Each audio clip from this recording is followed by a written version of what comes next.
하나님의 백성들은 하나님의 은혜로 방주의 구원을 받았습니다. 홍해를 건너서 구원을 받았습니다. 험악한 광야를 안전하게 지났습니다. 가나안 땅을 하나님의 능력으로 정복했습니다. 하나님의 백성들은 하나님의 은혜로 번성과 확장을 경험했습니다. 이게 첫 번째 시점이에요. 그런데 하나님의 백성들도 점점 하나님의 은혜를 기억하지 못한다는 겁니다. 점점 하나님의 은혜를 생각하지 못하고 하나님으로부터 멀어졌다는 겁니다. 여러분, 사사시대에 우리가 쉽게 이런 모습을 볼 수 있습니다. 사사기 2장 16절 이하입니다. 여호와께서 사사들을 세우사 노략자의 손에서 그들을 구원하게 하셨으나 그들이 그 사사들에게도 순종하지 아니하고 오히려 다른 신들을 따라가 음행하며 그들에게 절하고 여호와의 명령을 순종하던 그들이 조상들이 행하던 길에서 속히 치우쳐 떠나서 그와 같이 행하지 아니하였더라. 하나님께서 사사를 세워서 노략자의 손에서 구원해 주니까 금방 그 은혜를 잊어버리고 다른 신을 따라서 음행하고 다른 우상을 섬긴다는 거예요. 하나님의 사사를 보내서 구원해 주니까 금방 조금 감사하다가 금방 하나님의 은혜를 잊고 우상을 섬긴다는 겁니다. 이 사사시대에 이런 내용이 계속해서 반복이 됩니다. 그래서 사사들이 나오고 그 다음에 사사들이 노략자의 손에서 백성들을 구원하고 그러면 백성들이 하나님께 감사하다가 또 금방 하나님을 잊고 또 우상을 섬기고 살아요. 그럼 또 약탈자들이 와서 또 뺏어가요. 그럼 또 하나님의 사사를 세워서 또 이스라엘 백성을 구원해요. 그럼 그들이 또 금방 하나님을 찬송했다가 또 하나님을 잊어버려요. 하나님이 잊고 사니까 약탈자들이 와서 또 이스라엘을 약탈해요. 그러면 또 하나님 또 사사를 세워요. 또 그들을 구원하지만 금방 그들은 또 하나님을 잊어버려요. 이게 반복이 되는 게 사사기입니다. 사사기. 왜 그렇게 하나님을 잘 잊어버렸는지 모르겠어요. 왜 그렇게요? 우리가 잘 아는 사울 왕도 그랬습니다. 사울 왕. 여러분, 사울 왕은 하나님이 세우셨어요. 하나님이 세우셨으니까 하나님의 뜻 가운데 세우셨잖아요.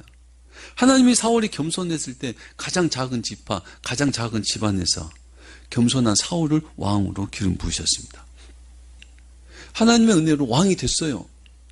전쟁에서도 이겼습니다. 그리고 다윗이라는 장군을 보내서 위기에서 구원해 주셨습니다. 하나님의 은혜를 입었어요, 사울은. 근데 왕이 되어서 왕의 자리에 좀 오래 있다 보니까 하나님을 점점 잊어버리기 시작합니다. 하나님보다 자기를 앞세우기 시작합니다. 사무엘상 15장 26절 사무엘이 사울에게 이르되 나는 왕과 함께 돌아가지 아니하리니 이는 왕이 여호와의 말씀을 버렸으므로 여호와께서 왕을 버려 이스라엘 왕이 되지 못하게 하셨음이니라. 사울은 왕이 되어서 얼마 동안 지내다가 하나님의 말씀을 버렸다. 하나님의 말씀대로 행하지 않았다. 하나님께서 사울을 왕으로 세웠는데 사울은 왕이 된 다음에 하나님을 저버린 겁니다. 하나님을 저버린 거예요. 배신한 겁니다. 배신한 거예요. 믿는 사람들이 하나님의 은혜로 번성하고 확장합니다. 농사도 잘 되고 하는 일도 잘 되고 사업도 확장되고 하나님의 은혜로 하나님의 그 아픔을 씻어주시고 그 얼굴에 기쁨을 주고 삶의 수고의 열매를 맺게 해주십니다.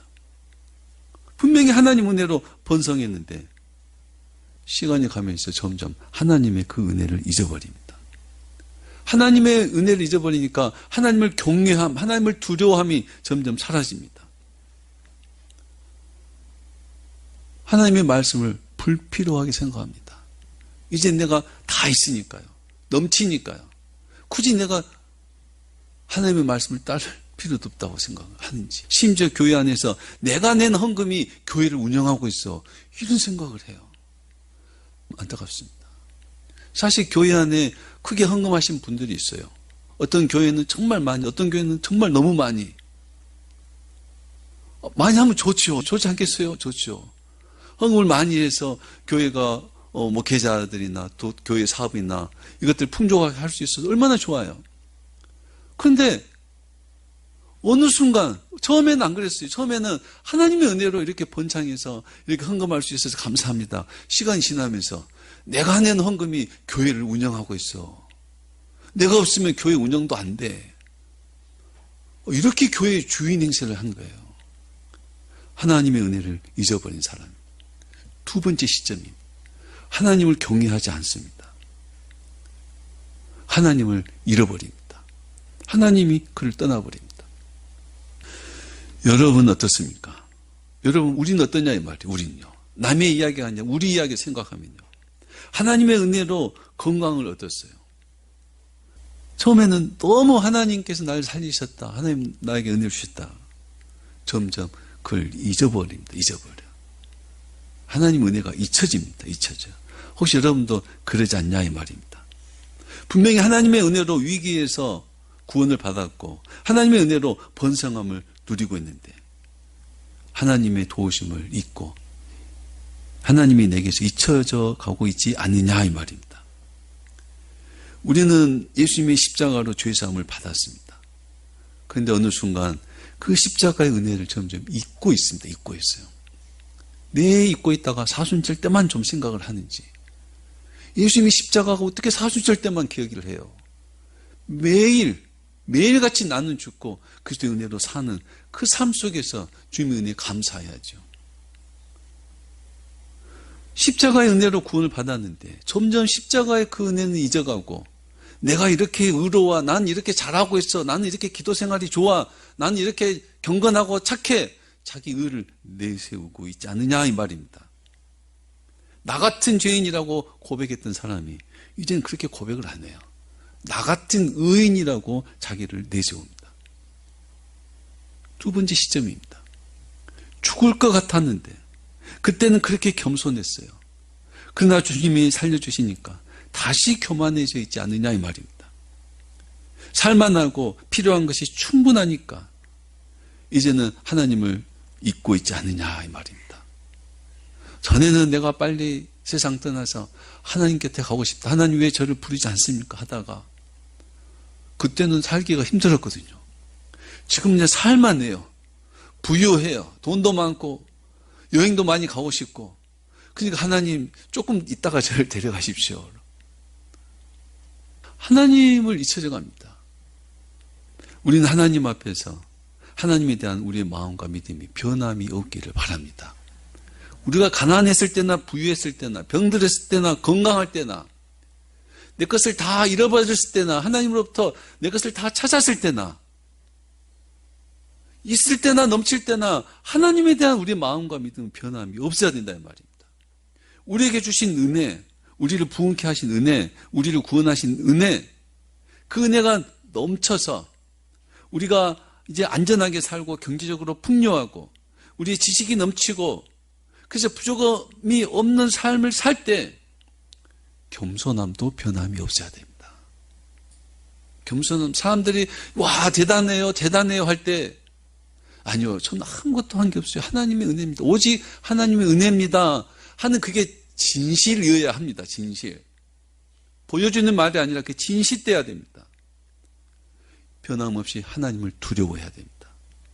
변함없이 하나님 앞에 무릎 꿇어 기도하고 하나님을 의지해야 됩니다. 하나님을 의지해야 돼요.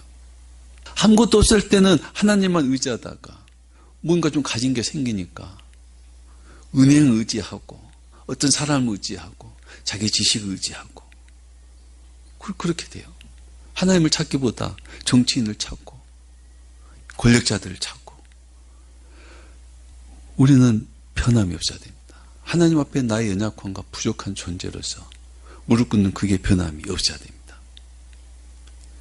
두 번째 시점 우리가 오지 말아야 된다 이 말입니다. 세 번째 시점이 있습니다. 세 번째 시점.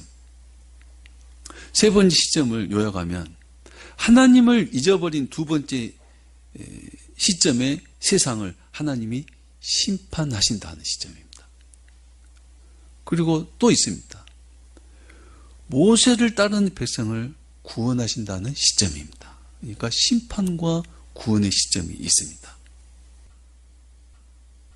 하나님은 히브리 민족을 종으로 삼은 애굽을 심판하신다 했습니다. 그렇죠? 그 약속, 심판하신다 했고 그 심판하시겠다고 하는 그것이 지금 세 번째 시점으로 나타나고 있습니다. 그것을 위해서 누가 태어났어요? 모세가 태어났습니다. 그리고 너희 종삼은 애굽을 심판하고 내가 너희를 구원하고 너희는 나를 섬길 것이다 하는 그 시점, 구원하는 시점, 그것을 이루기 위해서 모세가 태어났습니다. 그런데 세상 사람들이나 애굽이나 히브리인이나 다 같이 부흥을 경험했습니다. 그런데 하나님은 애굽은 심판하고 히브리인은 구원해요. 둘 다 하나님의 은혜로 번성했다 그랬죠? 둘 다 애굽 사람들이나 히브리 사람들이나 하나님의 은혜를 입었습니다. 번성했어요. 근데 어쩌면 둘 다 두 번째 시점을 겪었는데 하나님은 애굽은 심판하고 히브리는 구원을 합니다. 왜 그러겠어요? 애굽에는 하나님의 약속이 없고 히브리인에게는 하나님의 약속이 있다는 겁니다. 하나님의 은혜를 입었지만 애굽은 하나님을 섬기지 않습니다. 하나님의 은혜를 입었지만 하나님께 돌아오지 않습니다. 하나님의 약속이 없습니다. 하나님의 말씀을 들어도 내 말씀으로 생각하지도 않습니다. 그러나 히브리인들은 하나님의 약속을 가졌습니다. 하나님은 하나님의 약속을 따라서 다른 땅 애굽을 심판하시고 자기 백성을 구원하십니다. 세 번째 시점에서 애굽은 10가지 재앙으로 심판을 받았고 히브리 민족은 출애굽에서 구원을 받았습니다. 세 번째 시점에서 히브리 민족을 추격한 애굽의 마병들은 홍해에 수장되는 심판을 받았고 히브리인들은 홍해를 안전하게 건넜습니다. 이스라엘 백성은 애굽이라는 세상에서 출애굽 나왔고 약속의 땅을 가기 위해서 광야로 들어갔습니다. 모든 사람들에게는 이 세 번째 시점이 있습니다. 누군가는 심판을 받고 누군가는 구원을 받는다는 시점입니다. 세상 나라는 멸망하고 하나님 나라는 영원하다는 시점이에요. 여러분 우리는 세 번째 시점 어디에 서게 되겠습니까? 하나님이 히브리 민족을 자기 백성을 구원하는 그 자리에 우리가 있기를 바랍니다. 꼭 그러셔야 돼요. 그러려면 어떻게 한다고요? 하나님의 약속이 우리에게 있어야 됩니다. 하나님의 언약이요. 하나님이 그 언약에 따라 구원해 주셨기 때문에요. 우리가 부족하고 연약하고 때로 하나님의 은혜를 잊고 사는 어림석음 속에도 있지만 그러나 뭐가요? 하나님의 약속이 우리에게 있어야 돼요. 그 약속의 말씀을 믿고 살 때 하나님 우리를